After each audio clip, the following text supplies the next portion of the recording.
Okay, then it's sub-6 and we'll begin here. Almost 9 of you are here. So we will start our Unit 3 class today.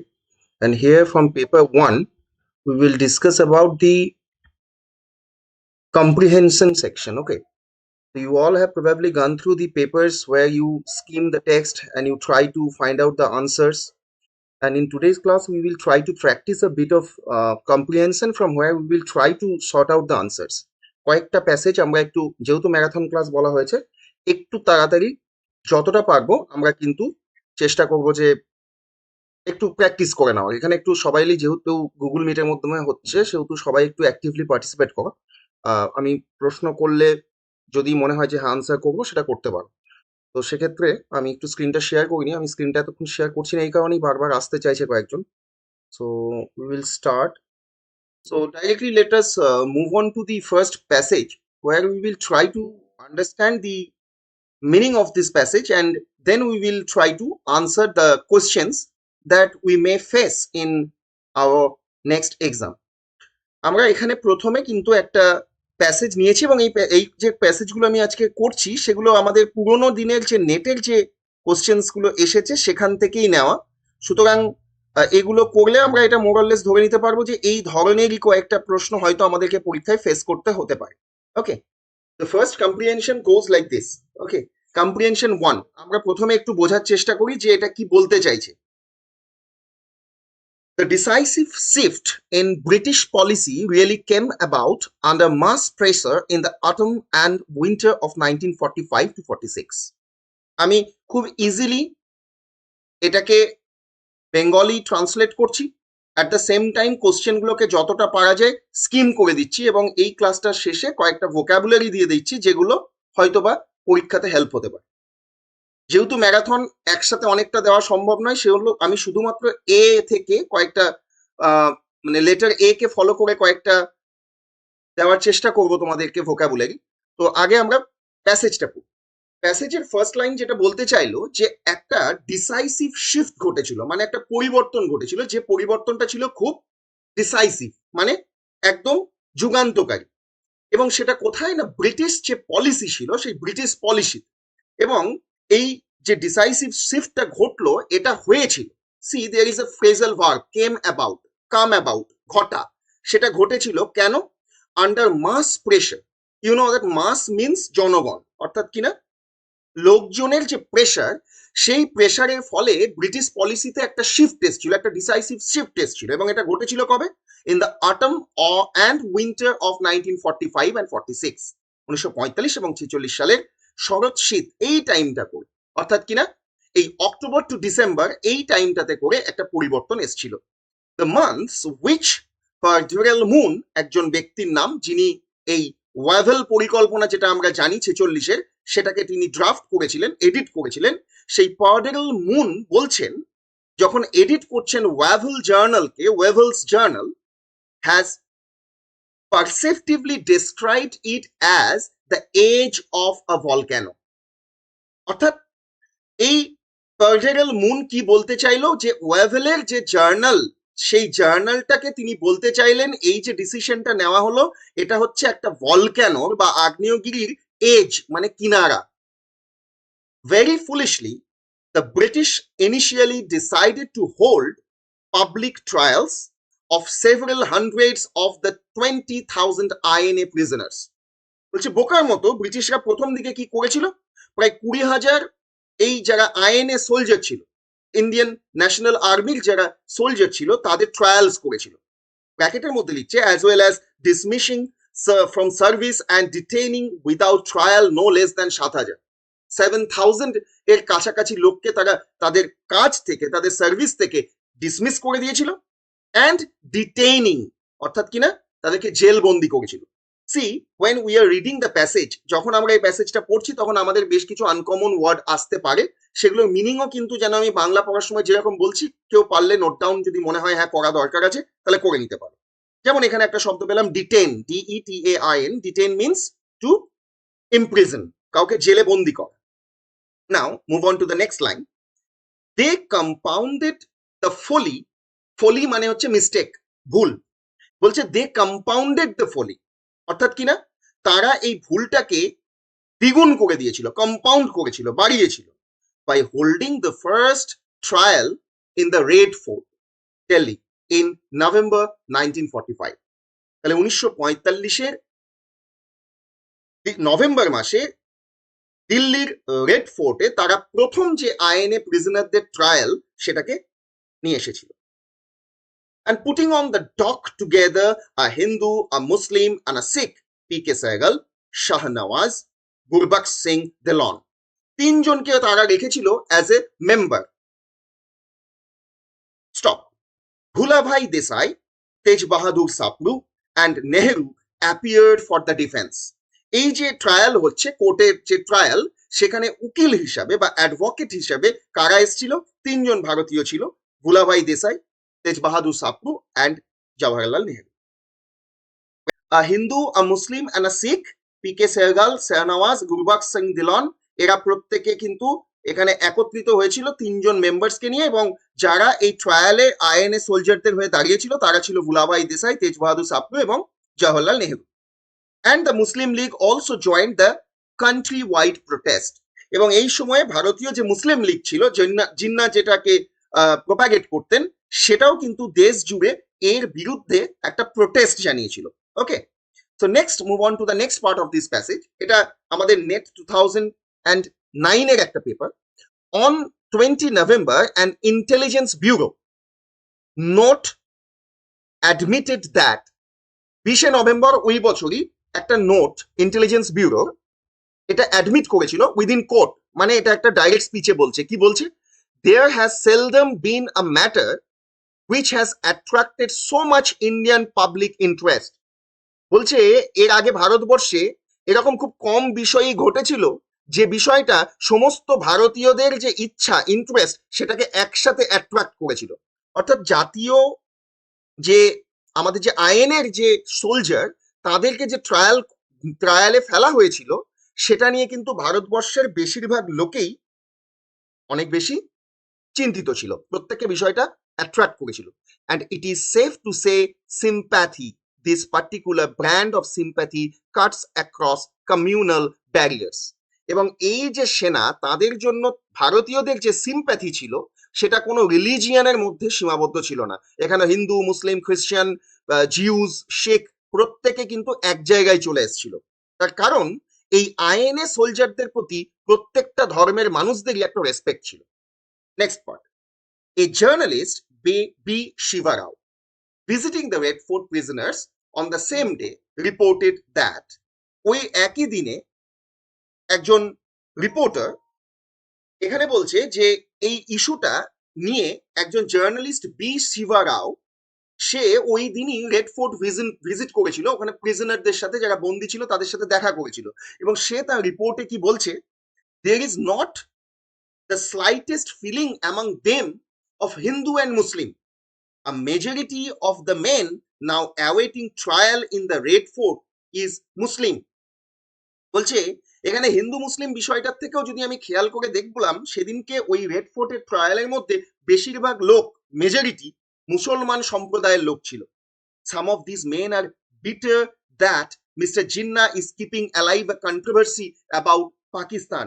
এবং এই মুসলিম লোকগুলো কিছু কিছু ক্ষেত্রে একটু বিটার, মানে তিক্ত মানসিকতা দেখিয়েছিল, কারণ ওই মোহাম্মদ জিন্না তিনি কিন্তু পাকিস্তান নিয়ে একটা কন্ট্রোভার্সি তখনও বাঁচিয়ে রেখেছিলেন। এই বিষয়টা নিয়ে কিছু কিছু মুসলিম লোক কিন্তু তখনও প্রোটেস্ট করেছিল, বিটার একটা পারসেপশন দেখিয়েছিল। The British became extremely nervous. এই যে ট্রায়ালটা চলছে, এটা নিয়ে কিন্তু ব্রিটিশ সরকার অত্যন্ত নার্ভাস হয়ে গেছিল about the INA spirit spreading to the Indian army. এবং এই যে ইন্ডিয়ান ন্যাশনাল আর্মির যে স্পিরিট, সেটা ভারতীয় সেনার মধ্যেও ছড়িয়ে গেছিল। And in January the Punjab governor reported that a Lahore reception for released INA prisoners had been attended by Indian soldiers in uniform. এরপরে দেখা যায় যখন এই আইএনএস প্রিজনার যারা বন্দি করা হয়েছিল, তাদেরকে যখন ছাড়া হয়, তখন ভারতীয় সেনারা তাদের ইউনিফর্ম পরে তারা কিন্তু এখানে উপস্থিত হয়েছিল তাদেরকে ছাড়িয়ে নেওয়ার জন্য। Just a minute.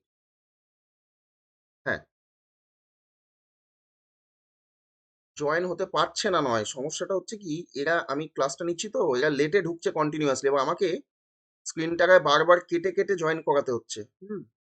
আহ আমরা কি তাহলে এই যে প্যাসেজটা পড়লাম এটার মিনিংটা আমাদের কাছে কমপ্লিটলি ক্লিয়ার তো? দু একজন রেসপন্ড করবে। কারো কোনো প্রবলেম আছে এখান থেকে? ওয়ার্ডে মিনিং জানি না বা কোনো সেন্টেন্স বুঝতে পারলাম না এরকম তো নেই হোপফুলি? ঠিক আছে, না যারা প্রথম থেকে ছিল তাদের আশা করি কোনো সমস্যা নেই। তো let us move on to the first question, which is the first question is, which heading is more appropriate to assign to the above passage? এই যে প্যাসেজটা আমরা পড়লাম কম্প্রিহেনশন 1, এটার জন্য কোন টাইটেলটা অ্যাপ্রোপ্রিয়েট হবে এটা তোমার মনে হয়? এটা হচ্ছে first question. What would be the answer যদি আমরা এখানে অপশনগুলো পড়ার চেষ্টা করি? ফার্স্ট ফার্স্ট হচ্ছে, sorry, first is Wavell's journal, role of Muslim League, C is INA trials, and option D is Red Fort prisoners. এখানে একজন বলেছে আইএনএ ট্রায়ালস, আর কেউ কিছু বলবে? D, D, role of Muslim League, role of Muslim League. Okay, আচ্ছা, কেউ বলছে রোল অফ মুসলিম লীগ, কেউ বলছে আইএনএ ট্রায়ালস, কেউ বলছে রেড ফোর্ট প্রিজনার্স, তাই তো? কেউ আবার ওয়েভেলস জার্নালও বলতে পারে, কারণ প্রথমে ওয়েভেলের জার্নাল নিয়ে আমাদের বলা হয়েছিল সমস্যাটা। দেখো, কি বলছো? ওকে, দেখো, এই প্যাসেজগুলোতে ওরা একটা ট্রিকি প্রশ্ন করবে। এই কোশ্চেন যখন দেখবে তখন দেখবে যে ওর ভেতরে যে অপশনস গুলো রয়েছে সেগুলো মোর অর লেস কিন্তু প্রত্যেকটাই ওই প্যাসেজেরই বক্তব্য।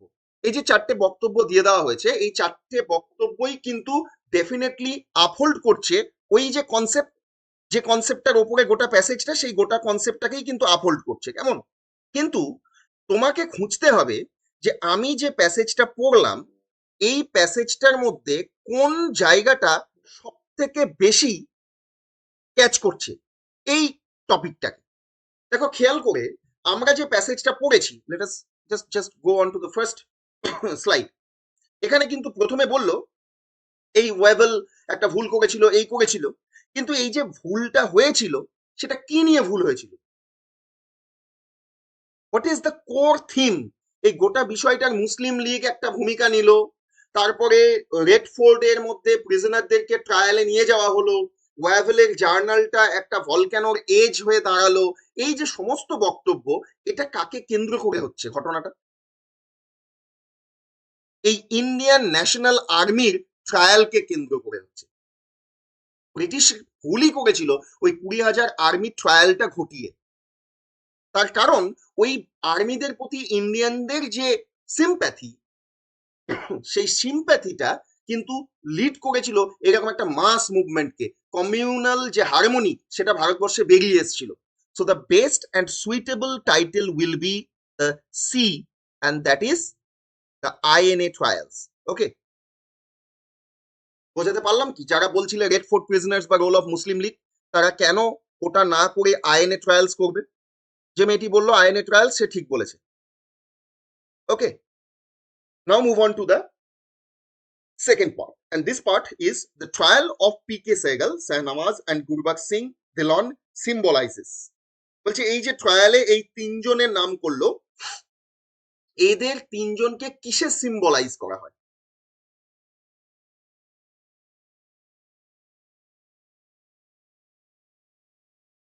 ওকে, নেক্সট, আর কেউ? আমি আমি মানেগুলো বলবো। প্রথমে বলছে কমিউনাল হারমোনি, অর্থাৎ একটা সেকুলারিজম, ধর্মীয় সমন্বয়ের কথা বলেছে, সংহতির কথা বলেছে। দ্বিতীয় বলছে threat to all religious person, সমস্ত ধর্মীয় ব্যক্তির ক্ষেত্রে একটা থ্রেট ছিল। আর threat to persons fighting for freedom, যে সমস্ত লোকেরা যুদ্ধ করছিল স্বাধীনতার জন্য, তাদের জন্য একটা থ্রেট ছিল। অ্যান্ড ডি, ব্রিটিশরা ভারতীয়দের এগেনস্টে একটা কিন্তু জনমত তৈরি করেছিল। এই যে বক্তব্য কটা, এর মধ্যে ও বলেছে যে ওর মনে হয়েছে যে ও কি আনসার দিল? Threat. Okay, now she has change the answer, she is saying that's A. অন্য কেউ?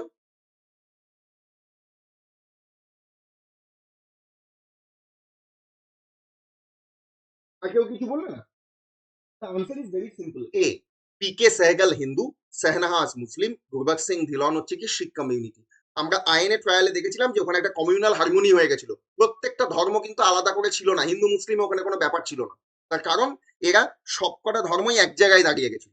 এই তিনজন রিপ্রেজেন্টেটিভ তিনটে ধর্মের নিয়ে এসেছিল। তার মানে এই যে ট্রায়ালটা ছিল, it was about communal harmony. Okay, next number 3. So we already have answered 2 marks. Next 3.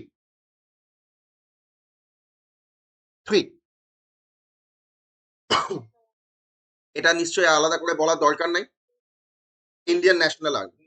Okay okay, D, fine. Next number 4. 4, আমি এই কোশ্চেনটা পড়ে দিই। There has seldom been a matter which has attracted so much Indian public interest. দেখো বলছে সেখানে খুব কম সময়, তো INA stands for Indian National Army. Fine. Now the last one, একটু দাঁড়াও, কেউ অ্যাড হচ্ছে, আমি এটাকে একটু ওপেন করে নিই, এই জন্য ডিস্ট্র্যাক্ট হচ্ছি একটু, just a minute. Okay okay, so now the fourth question is, there is a quotation. কোটেশনটা কি বলছে? কোটেশনটা বলতে চাইছে যে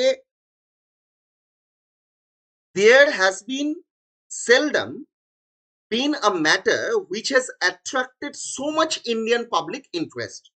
বলছে সেখানে খুব কম সময়ে এরকম একটা ঘটনা ঘটেছে যেখানে ভারতীয়দের, আমি এই লাইনটা আবার রিপিট করছি এই কারণে অনেকে পরে এসছো বলে, এই লাইনটা আমরা অলরেডি পড়েছি, তো ভারতীয়দের এরকম অনেক কম বিষয়ই সামগ্রিকভাবে অ্যাট্রাক্ট করেছিল, মানে তাদেরকে খুব আকর্ষিত করেছিল, এরকম খুব কম বিষয়ই কিন্তু ছিল।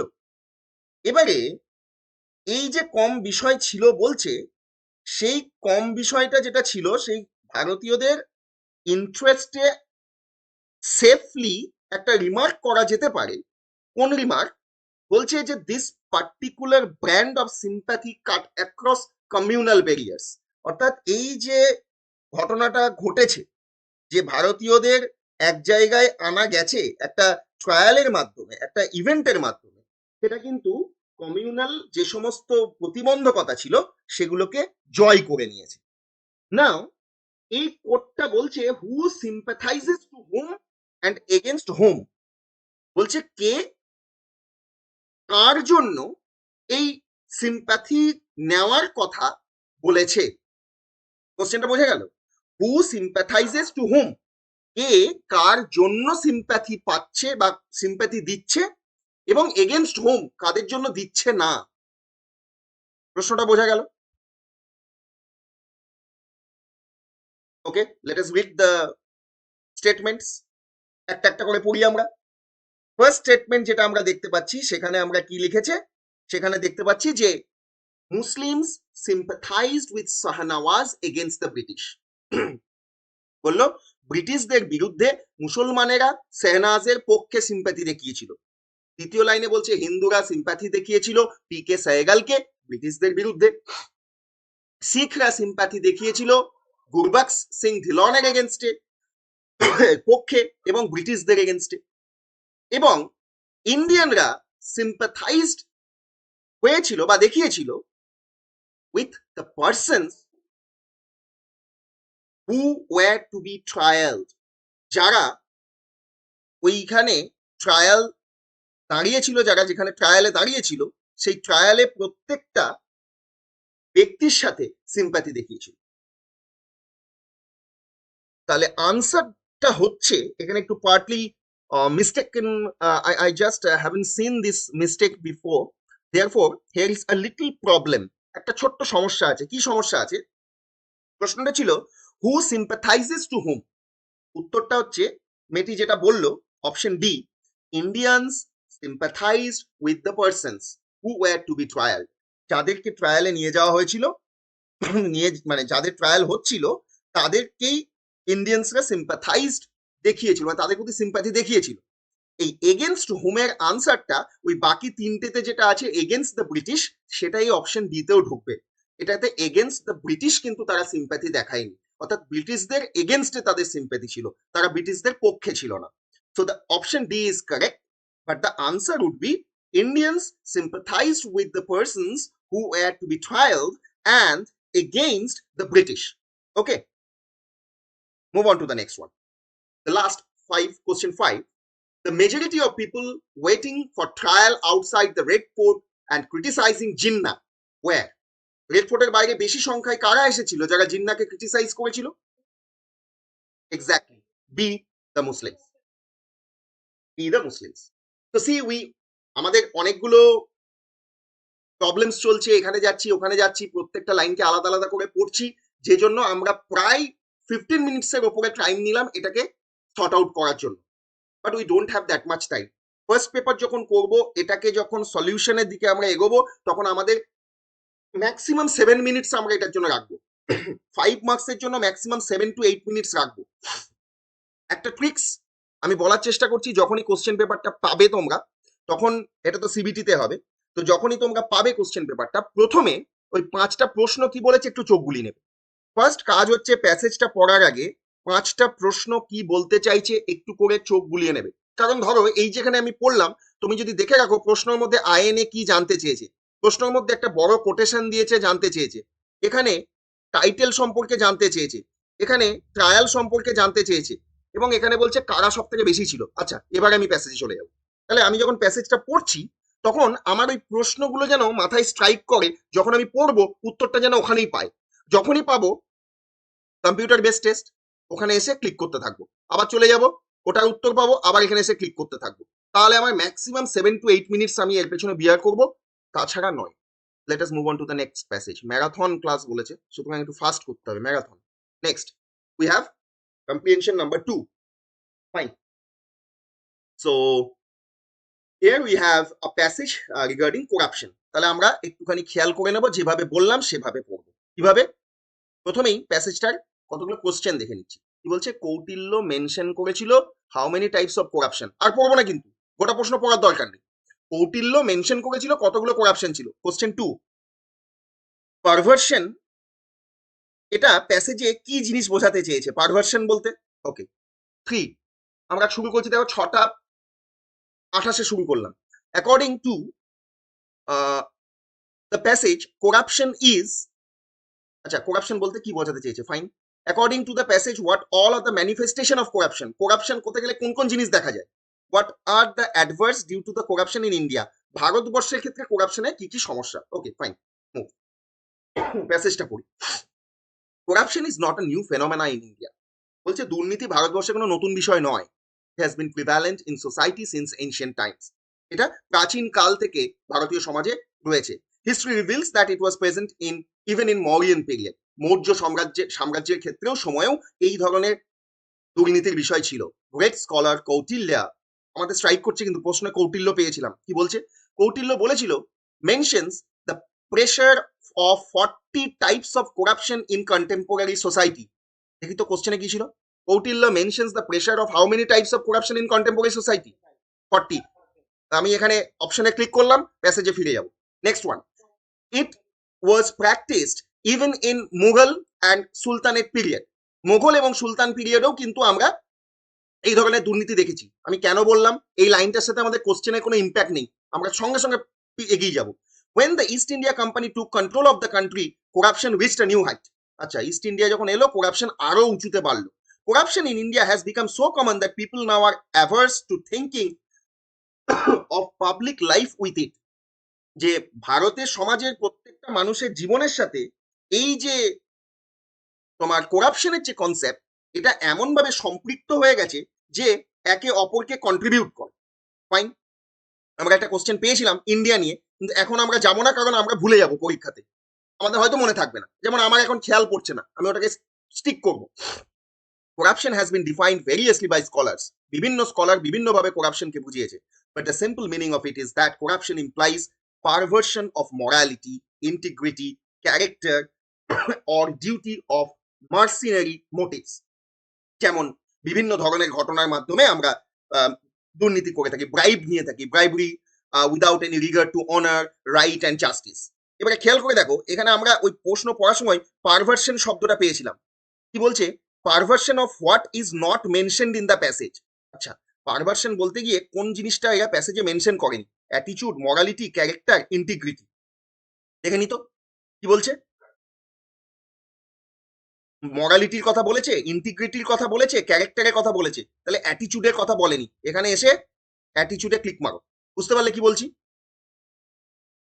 Next next in the other words, undue favor of for anyone for some monetary or other gains is corruption.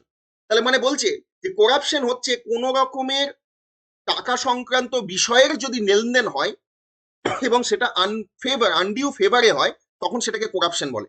আমাকে প্রশ্নে করাপশন কি একটা জানতে চেয়েছিল। বলছে according to the passage, corruption is prevalent since ancient times, insignificant to Indian society, new phenomena, নাকি না prevalent only in middle east countries. প্রথম লাইনে পড়েছিলাম, মনে পড়ছে এই উত্তরটা? প্রথম থেকে আছে, দেখ, corruption is not a new phenomena in India, it has been prevalent since ancient times. চলে আসি, একে মেরে দিলাম উত্তর, আবার প্যাসেজে ফিরবো। প্যাসেজের নিচে আছিলাম, simultaneously depriving the genuinely deserving of their right of privilege is also corrupt practice. কোনো মানুষ যদি নিজের ক্ষমতাকে বা নিজের পজিশনকে ইউজ করে, সেটাও কিন্তু একটা করাপশনের part. Shrinking from one's duty or dereliction of duty, অর্থাৎ কিনা তোমার যে কর্তব্য সেখান থেকে যদি তুমি নিজে সরে যাও বা তুমি যদি সেই কর্তব্যটা সঠিকভাবে না পালন করো, it's also a forms of corruption, এটাও একটা দুর্নীতি। Besides thefts, wastage of public property constitute varieties of corruption. এবং করাপশন বোঝাতে গিয়ে এখানে বোঝানো হয়েছে চুরিকে এবং ব্যক্তি সম্পত্তি বা ব্যক্তি মালিকানার যে সমস্ত সম্পত্তি আছে সেগুলোকে যদি নষ্ট করা হয়, সেগুলোও কিন্তু করাপশনের একটা পার্ট হিসেবে পড়ে। Last line, dishonesty, exploitation, malpractices, scams and scandals. Dishonesty মানে অসততা, এক্সপ্লয়টেশন মানে কাউকে ঠকানো, ম্যালপ্র্যাকটিস মানে 2 নম্বরি করা, স্ক্যাম মানে বিভিন্ন ধরনের দুর্নীতি, অ্যান্ড স্ক্যান্ডাল মানে অন্য রকমের উল্টো পাল্টা কাজকর্ম, আর ভেরিয়াস ম্যানিফেস্টেশন অফ করাপশন। এগুলো হচ্ছে করাপশনের বিভিন্ন রকমের ধরন। আমরা অলরেডি 3টে করে ফেলেছি। লাস্টের কোশ্চেন ছিল, according to the passage what are the manifestation of corruption. আচ্ছা দেখি, আচ্ছা, malpractice, dishonesty, scam, scandal, all of the above মারবো, কারণ আমরা অলরেডি পড়ে এসেছি। লাস্ট কোশ্চেন বলছে, what people are averse of due to corruption in India. কোন ধরনের লোকেদেরকে এই করাপশন অফ ইন্ডিয়া মানে ভারতবর্ষে যে ধরনের দুর্নীতি চলছে সেখান থেকে অ্যাভার্স করছে, অর্থাৎ বিপরীত পথে চালিত করছে। Thinking of stardom, thinking of public life, thinking of monetary games, thinking of undue favours. লাইনটা পড়তে গিয়ে আমরা স্ট্রাইক করেছিলাম, খেয়াল করে দেখো, এখানে একটা লাইন আছে, থিঙ্কিং অফ আনডিউ ফেভার্স, কোথায় গেল? কেউ খুঁজে পাচ্ছ লাইনটা? Just look at the line undue favours. এই যে, corruption in India has become so common that people now are averse to thinking of public life with it. Clear? তার মানে what people are averse of due to corruption in India? Option 2, thinking of public life is the answer. Fine? Clear? আমরা মোবাইলের টাইমে যদি দেখি 6:31 শুরু করেছিলাম, এখন বাজে 6:37, 6 মিনিটের মধ্যে 5টা প্রশ্ন কমপ্লিট করলাম কিন্তু এই প্যাসেজটার ক্ষেত্রে। বোঝাতে পারলাম? মানে লাস্টের প্রশ্নটার ক্ষেত্রে হয়তো বা মনে হতে পারে thinking of undue favours answer হবে, বা thinking of monetary gains answer হবে। টাকা পয়সা নিয়ে যদি চিন্তা করে সেখানে দুর্নীতি আসতে পারে, বা কাউকে সুযোগ সুবিধা পাইয়ে দেবো সেটাতে দুর্নীতি আসতে পারে। কিন্তু আমরা একটু প্যাসেজে যাব, আমরা লাইনটা পড়েছি, সেখানে গিয়ে দেখলাম যে না, এখানে বলছে corruption in India has become so common that people are averse of thinking to public life with it. জনগণকে নিয়ে চিন্তা করার তাদের কোনো সময় নেই। Therefore the answer would be option 2। Clear? তাহলে এই 5 মিনিট ম্যাক্সিমাম 6 মিনিট টাইম আমরা কিন্তু ওয়েস্ট করতে পারি। তাও আমি তোমাদেরকে বেঙ্গলি মিনিং করছি। হ্যাঁ বলো। আনডিউ ফেভার মানে তুমি কাউকে অসাধু উপায়ে সুযোগ বা সুবিধা পাইয়ে দিচ্ছ। আনডিউ মানে which is not good. Favour মানে কাউকে তুমি ফেভার করছো, কাউকে একটু বেশি পছন্দ করছো, তুমি তাকে সুযোগ পাইয়ে দিচ্ছ, তোমার পরিচিত লোক আছে তাকে তুমি চাকরিতে দিয়ে দিচ্ছ যে যোগ্য তাকে না দিয়ে। So you are giving him undue favours. Okay, so we are so fast for the last passage. খুব তাড়াতাড়ি পড়েছি লাস্টের প্যাসেজটা, এটা বোঝানোর জন্য যে আমরা 5 থেকে 6 মিনিটের মধ্যে নেটের যে কোয়ালিটির প্যাসেজ আসে তার 5টা পড়ে উত্তর করে 5-এ 5 করতে পারি। Clear? Now will have another passage and that is the third passage. এটা করতে গিয়ে আমি তোমাদেরকে হেল্প করব, কিন্তু ডাইরেক্টলি যেভাবে দুটো প্যাসেজে হেল্প করলাম এভাবে করব না। এটা হ্যান্ড অন প্র্যাকটিসের মতো ব্যাপার, এখানে তো হ্যান্ড অন নয়, এখানে তোমরা জাস্ট নিজেদের মতো করে পড়বে এবং যেখানে মানে বুঝতে পারবে না আমাকে জিজ্ঞাসা করবে, তাহলে আমি বুঝবো যে এটার একটা টু ওয়ে কমিউনিকেশন এবং ক্লাসটার একটা এফেক্টিভনেস থাকবে। লেটস স্টার্ট, প্রথম থেকে পড়তে শুরু করো প্রত্যেক।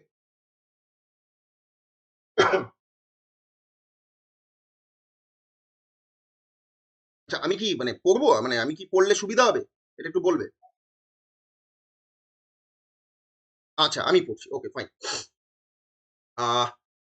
Great books do not spring from something, এখন এসে কি হবে, পড়া হয়ে গেল তো। Okay, great books do not spring from something accidental in the great men who write them. The first sentence is saying, দেখো আমি কিন্তু এখানে ওই ট্রিকটাই ফলো করি, কোশ্চেনগুলো আগে একবার পড়ে নিই। How have great books be written, বিখ্যাত বইগুলো কিভাবে লেখা হয়েছে।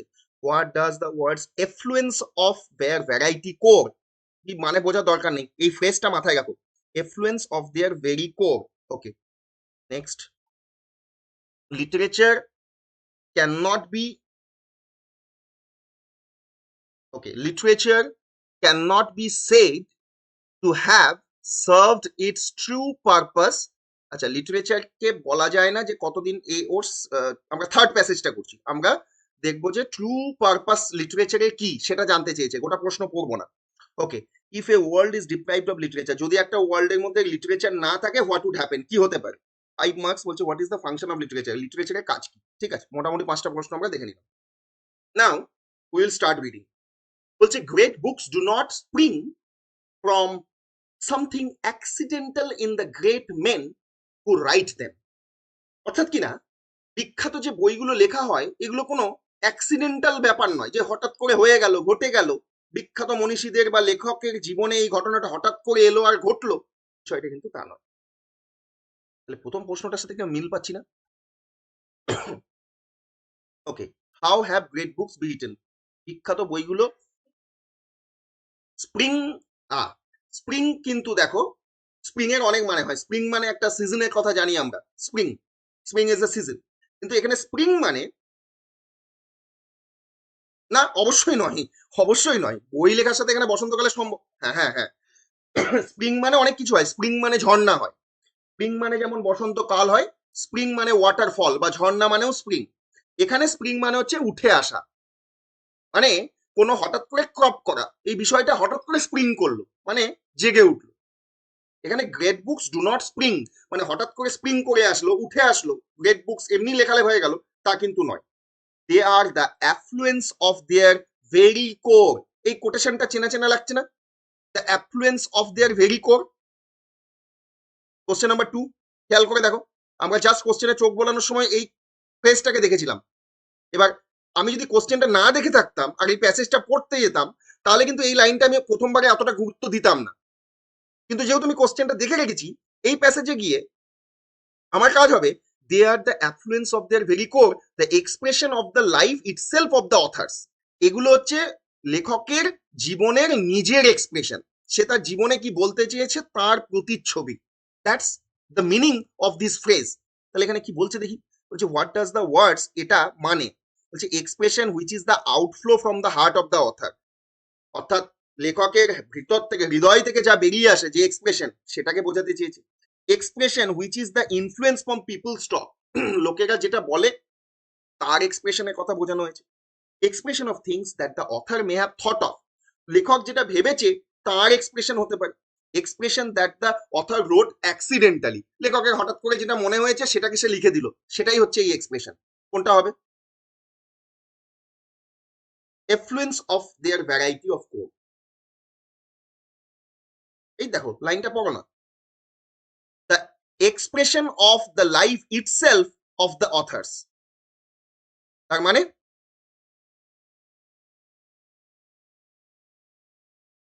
the expression of things that the author may have thought of are expression which is the outflow from the heart of the author। এই 1 আর 3 এর মধ্যে কনফিউশন হওয়া উচিত আমি যখন আনসার করতে যাব, কারণ হঠাৎ করে 4 নম্বর অপশনে বলছে অ্যাক্সিডেন্টালি হয়ে গেছে, তা তো নয়। লেখক নিজে নিজে হঠাৎ করে লিখে ফেলেছে, তা তো বলছে না। আবার লোকের কথা লিখছে, তাও নয়। অপশন 2 ও ক্যান্সেল। এখন বলছে এক্সপ্রেশন যেটা লেখকের হৃদয় থেকে আসছে, আর এক্সপ্রেশন যেটা লেখা। হ্যাঁ হ্যাঁ ঠিক বলেছো, কি বললে? 1, exactly, exactly. The answer is option 1, expression which is the outflow of the heart of the author. Now get back to the question number 1. বলছে বিখ্যাত বইগুলো কিভাবে লেখা হয়েছে? How are the great books written? অপশনগুলো একটু পড়ো, কি বলতে চাইছে? অপশনগুলোতে বলতে চেয়েছে যে by men who think too much, যারা লোকগুলো বেশি ভাবে তারা বইগুলো লিখেছে। By great men who write them, বিখ্যাত লেখকরা যারা বইগুলো লিখেছে তারাই এই ধরনের বইয়ের প্রডিউস করেছে। এবং অ্যাক্সিডেন্টাল মিনসে হয়েছে, হঠাৎ করেই বিখ্যাত বইগুলো লেখা হয়ে গেছে। আর by men who imagine sometimes, কিছু কিছু লোক যারা চিন্তা ভাবনা করে, মাঝে মাঝে কোনো কিছু কল্পনা করে, তারা লিখেছে। প্রথমেই লেখা আছে গ্রেট। হ্যাঁ বলো। Very good. Option 2, by great men who write them. Because the first sentence speaks, great books do not spring from something accidental in the great men who write them. তাহলে কারা লেখে? Option 2, by great men who write them. So we already have answered 2 questions. দুটো প্রশ্নের উত্তর হয়ে গেল। Next. And literature cannot be said to have served its true purpose. মনে আছে একটা প্রশ্ন পেয়েছিলাম, লিটারেচারের ট্রু পারপাস কি জিজ্ঞাসা করেছে, খেয়াল করে দেখতো। এই দেখ, literature cannot be said to have served its true purpose until it has been dashed into the actual life of a person. Fine. So we just have to find out what word is there in the text. Just find out or figure out the word. Which is that word? That word is literature cannot be said to have served its true purpose until it has been translated into the actual life of him who reads. সাহিত্যের ততক্ষণ পর্যন্ত কোনো অর্থ নেই যতক্ষণ না পাঠক সেটি পড়ে তার নিজের জীবনের সাথে সাযুজ্য খুঁজে পাচ্ছে, মানে খুঁজে পাচ্ছে, তাই না? সুতরাং the word would be translated. Move on to the question. Transfigured, transgressed, translated, transmuted. So option 3 is the answer. So we already have answered 3 questions. Fine. Get back to the next sentence. It is the vast reservoir of true ideas and emotions. বলছে এটা হচ্ছে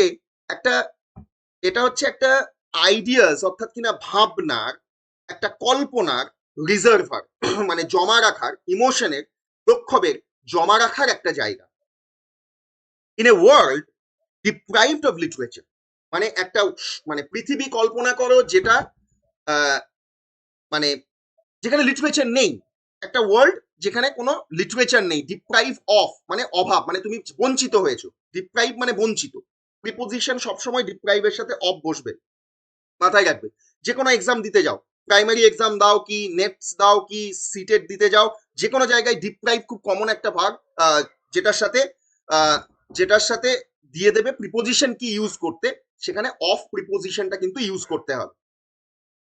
নাও in a world deprived of literature, the broad, the noble, the generous would tend to disappear and life would be correspondingly degraded because the wrong idea and the petty emotion would never feel the upward pull of the ideas and emotions of genuines.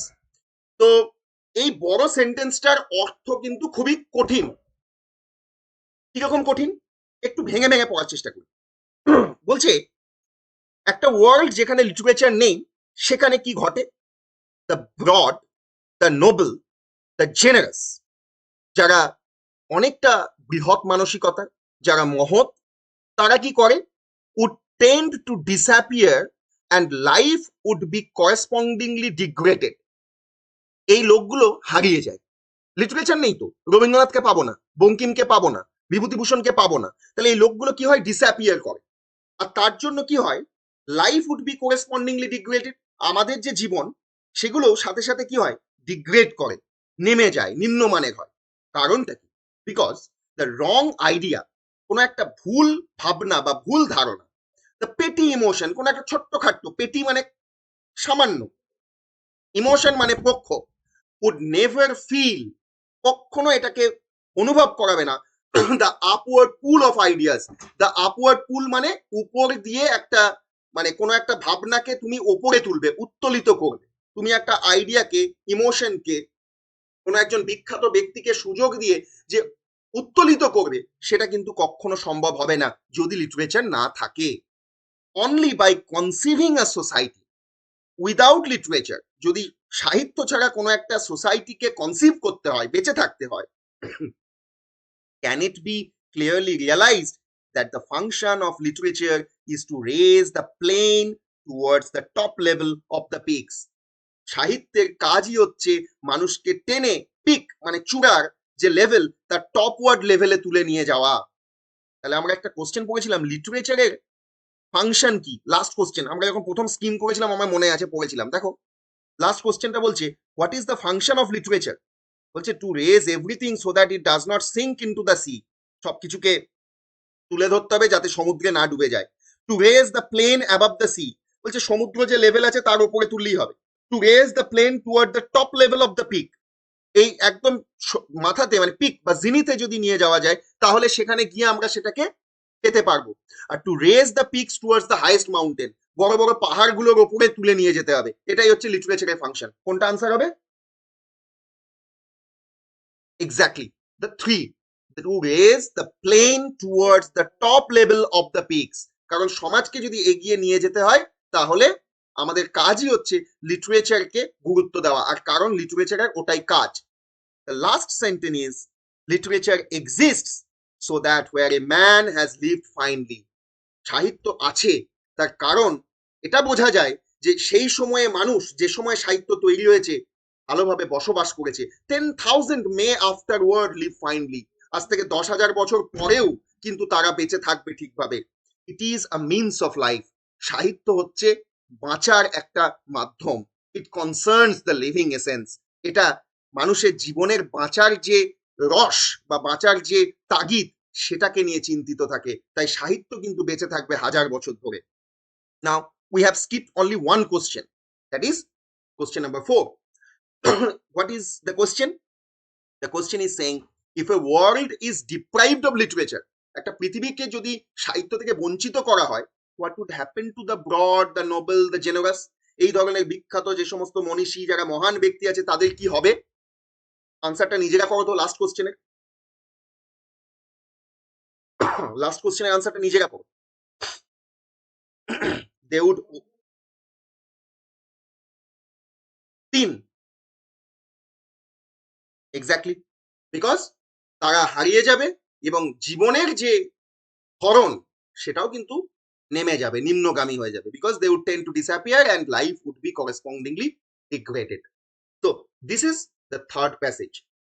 এখন এখানে একটা শব্দ পেয়েছি আমরা, pick, দেখেছো খেয়াল করে? Question number 5-এ আমরা পড়তে গিয়ে পেয়েছিলাম, ফাংশন করতে গিয়ে ওখানে পিক শব্দটা পেয়েছিলাম। পিক মানে চূড়া। তোমরা একটা শব্দ পেতে পারো, জিনিথ। কেউ জানো জিনিথের মিনিং কি? ZENEITH, জিনিথ। জিনিথ মানে হচ্ছে টপ মোস্ট বিন্দু, অর্থাৎ কিনা সব থেকে উচ্চতম বিন্দুকে বলা হয় জিনিথ। এটা একটা ভোকাবুলারি পার্ট। আবার যদি ধরো তোমাকে জিজ্ঞাসা করা হয় যে কি বলবো, তুমি এই যে জিনিথ শব্দটা ইউজ করছো, এর ঠিক অপোজিটটা কি হবে? What would be the very opposite of the word zenith? ZENEITH, zenith means the topmost, the হাইটের সব থেকে বেশি যেটা, সেটা সেই পয়েন্টটা। তাহলে এর উল্টোটা কি হবে? সমুদ্রের গভীরের সব থেকে নিচের পয়েন্ট যেটা, সেটা অপোজিট। তাহলে সব থেকে গভীরতম বিন্দু যদি কিছু, হ্যাঁ বলো। না, নাদির, নাদির, NADIR, নাদির। এই ওয়ার্ড দুটো জেনে রাখবে, এগুলো যারা জানো না একটু খেয়াল রাখবে, হয়তো কোথাও কোনো প্যাসেজ পড়তে গিয়ে পেলে আনকমন লাগলো, মিনিংটা হয়তো আজকে শুনে রাখলাম, এটাই দেখা গেল নেটে পড়তে গিয়ে আমি জিনিত শব্দটা বা নাদির শব্দটা পেলাম, তখন মনে হবে যে না এই ওয়ার্ডটা আমি মানে জানি, একটা হয়তো প্রশ্ন হয়ে যেতে পারে। তাহলে জিনিত মিনস টপ মোস্ট, ওপরের দিকে, আর নাদির মিনস ডাউন মোস্ট, নিচের দিকে। ওকে, so we almost have completed our marathon class of 3 passages, three comprehension that we plan to do together today. Now we will just give you a list of vocabularies, কিভাবে পড়তে হয় বা কিভাবে vocabulary collect করতে হয় তার একটা just demo দেওয়ার চেষ্টা করেছি। লাস্ট পিপিটি স্লাইডে কতগুলো শব্দ আছে, তোমরা যদি কেউ মনে করো নোট ডাউন করবে, সেই নোট ডাউন করে নিতে পারো। যদি কেউ মনে হয় যে না এটা আমি মনে রাখতে পারবো, সেটাও বা জানা আছে, তাহলে সেটাও সে করতে পারে, কোনো অসুবিধা নেই। পরবর্তীকালে যদি আপলোড করা হয় তখন দেখে নিতে পারবে। তো যেটা করতে হবে যে এই নেটের বিষয়ে ছোট করে যদি করতে হয়, প্রত্যেকদিন 5টা করে ওয়ার্ড ডায়েরিতে হোক বা মোবাইলে হোক কোথাও একটা ফাইল করে মিনিং সহ, সেন্টেন্স সহ লিখে রাখতে হবে, তাহলেই আমি সেই ওয়ার্ডটা স্টকটা পাবো। আমি এখানে যে লিস্টটা দিয়েছি, first word was accomplish. Accomplish মানে চরিতার্থ করা, মানে to achieve or complete something successfully. তাহলে এবার তুমি বলতে পারো যে এবারে তুমি নেটটা পাস করবে পরীক্ষা দিয়ে ডিসেম্বরে, তাহলে তুমি এই শব্দটা দিয়ে যদি মনে রাখো, I will qualify the net and accomplish my expectation বা মাই ড্রিম বা মাই ডিজায়ার, যেটা খুশি। তাহলে অ্যাকমপ্লিশ করা মানে কি, আমার ইচ্ছেটাকে কমপ্লিট করা, সাকসেসফুলি সেটাকে অ্যাচিভ করা, তার মিনিং হচ্ছে accomplish. The next word is attain, ATTAIN। Attain মানেও কোনো কিছু পাওয়া, অ্যাটেইন করা মানে কোনো কিছু পাওয়া। ধরো তুমি যেখানে যারা পড়াশোনা করছো তারা কি কলেজ মাস্টার ডিগ্রি কমপ্লিট হয়ে গেছে, তাই তো? তাহলে আমি বলতে পারি যে I have attained the degree of masters in education. I have attained, ATTAINED, the degree of masters in education. Accomplish হলো, অ্যাটেন্ড হলো। এখানে এবার এই শব্দটা অনেকেই জানো, অ্যাডাপ্ট। তো পেঁয়াজে পড়তে গিয়ে অ্যাডাপ্টেশন সবাই পড়েছে। অ্যাডাপ্ট মানে অভিযোজিত হওয়া, তো আমি এটাকে নিয়ে আর কোনো কথা বলছি না। Next would be affordable. এটাও আমরা জানি, অ্যাফোর্ডেবল মানে অনেকে আমরা ইউজ করি না, তুই এটা অ্যাফোর্ড করতে পারবি না, এটা নিয়ে কথা বলে লাভ নেই, মানে ওটা আমার আয়ত্তের বাইরে, আমি ওইটা খরচা করতে পারবো না যদি আমার অ্যাফোর্ডের বাইরে চলে যায়। আর অ্যাফোর্ডেবল মানে আমি খরচা করতে পারবো। আচ্ছা, don't worry, I can afford it because it is affordable to me. চিন্তা করার কিছু নেই, don't worry, I can afford it, আমি এটাকে অ্যাফোর্ড করতে পারবো। কারণটা কি, ইজ অ্যাফোর্ডেবল টু মি, এটা আমার কাছে অ্যাফোর্ডেবল, কারণ কি এটা আমার কাছে রিজনেবল প্রাইস আছে, আমি টাকাটা দিয়ে দিতে পারবো। Next one is accompany. এটা তো অনেকেই জানো, অ্যাকম্পানি মানে সঙ্গী বা একসাথে থাকা, স্কিপ করছি। অ্যানালাইজ সবাই জানো। অ্যাডমায়ার, অ্যাডমায়ার করা মানেও মোরাললেস আমরা প্রত্যেকে জানি। তুমি বলতে পারো যে আমার কোনো একজন ব্যক্তিত্ব সম্পর্কে খুব বড় মানে অ্যাডমিরেশন রয়েছে, নাউন করে দাও। তুমি ভার্ব করেও লিখতে পারো যে I admire Amartya Sen, I admire the prime minister of India, I admire অমুক ক্রিকেটার, আই অ্যাডমায়ার এই ব্যক্তিত্ব। Admire means having regard on something. এবারে এটা কি শুধু ব্যক্তি দিয়ে না, কোনো অবজেক্টের উপরেও তোমার অ্যাডমিশন থাকতে পারে। I admire for gold, I admire for that trophy, India admired for the world cup but they could not succeed, Australia admired for the world cup and they succeeded. So this is how we can use the sentences with this vocabulary and can remember. যে শব্দটাই পড়বো অর্থটা জেনে একটা বাক্য দিয়ে সেই অর্থটাকে use করার চেষ্টা করো, it will be immensely helpful for you, মনে রাখতে পারবে। অ্যাসোসিয়েট, এটাও আমরা জানি, পেঁয়াজেতেও ছিল association.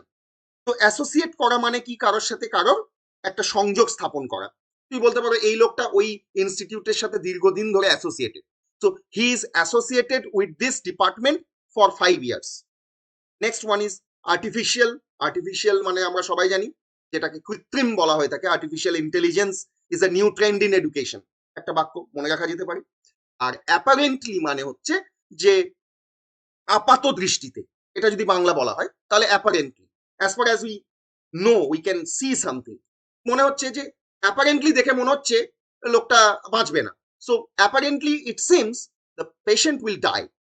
So these are the words. আমি একটা ডেমো দেওয়ার চেষ্টা করলাম কিভাবে আমরা কোনো একটা লেটারকে ধরে এ ধরে বি ধরে সি ধরে বা যদি মনে হয় হ্যাপাজার্ডলি করব সেভাবেও করা যেতে পারে, কোনো অসুবিধা নেই।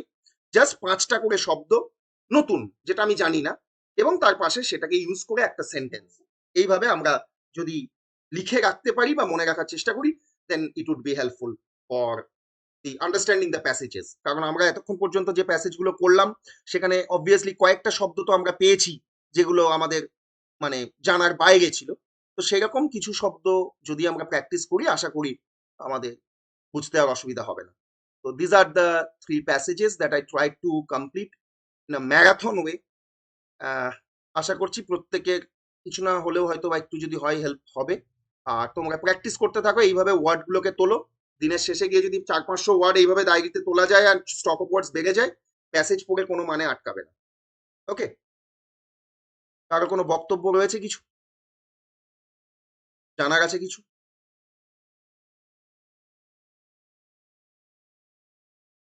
আচ্ছা, বুঝতে পারিনি এরকম কে আছো?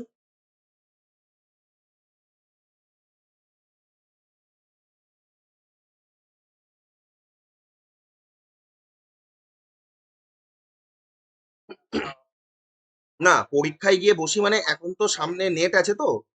এবারে যেটা করতে হবে, যখনই আমার ইন্টারফেসটা খুলে যাবে মানে কম্পিউটারে যখন ইন্টারফেসটা খুলে গেল প্যাসেজ চলে এসছে, তখন প্রথমে কিন্তু এই যে প্যাসেজটা খুলে গেল এটা ধরে নাও নেটের পেপার।